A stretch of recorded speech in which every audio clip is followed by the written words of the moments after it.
Click on the Takeout object from the Object Library. The Add Vertex and Add Edge tools are found on the Point Edit toolbar, displayed with a right-click on the object you want to edit.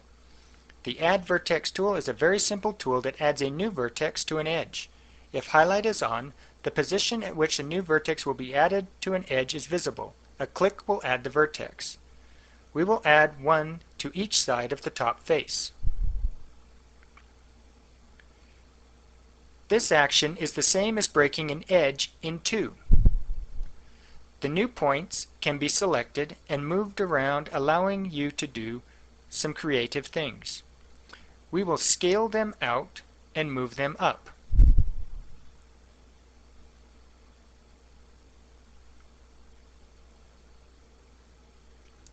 Looks a little messy with all those non-planar faces.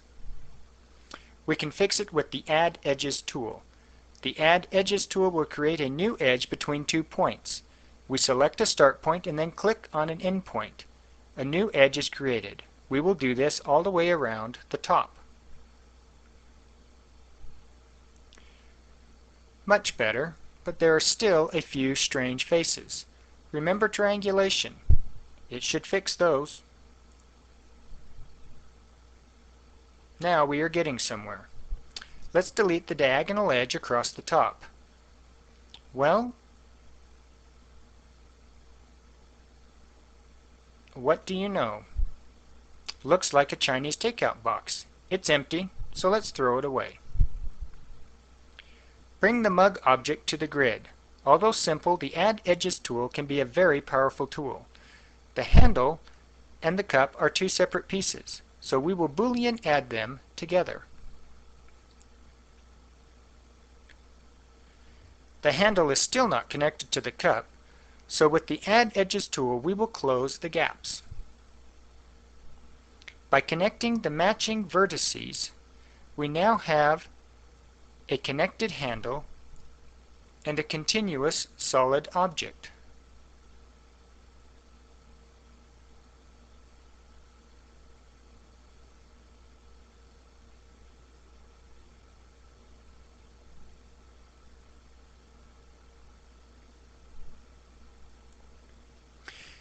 The Add Edges tool can also be used to build up detail in specific spots. On the other side of the mug, we will add some new edges in the following manner. Notice that new edges can be started and or ended in the middle of existing edges with no need to start or end on an existing vertex.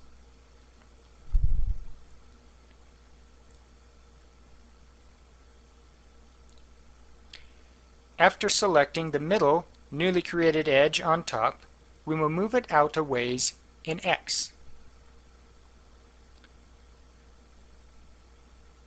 Now we will add an edge here. Now with the Polygon Bevel tool, another way to add edges, we will create a new face here and a second down the inside. More on this in a later tutorial. Selecting the new face inside, we will scale it by clicking here and moving it up in Z.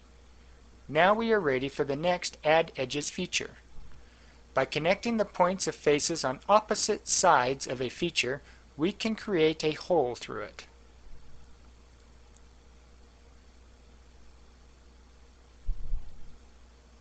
We now have a hollow pour spout.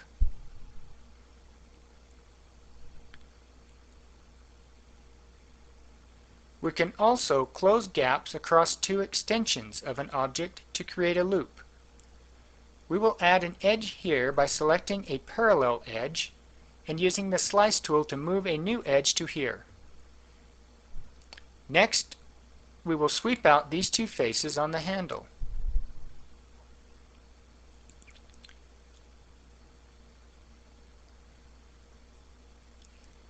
Then we will create a new edge a little from the top on each, again using a selected edge and the Slice tool.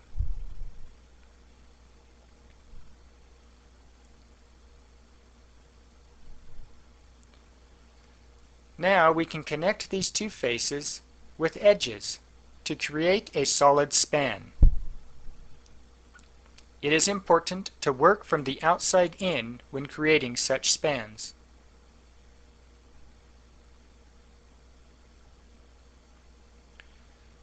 We now have a solid continuous object with 3 holes in it, none of which were created by a Boolean subtraction.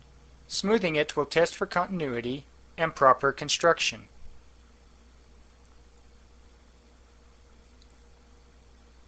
Looks good. With some simple vertex and edge additions, plus a little smoothing to finish it off, we can start with some basic shapes and end up with some nice geometry.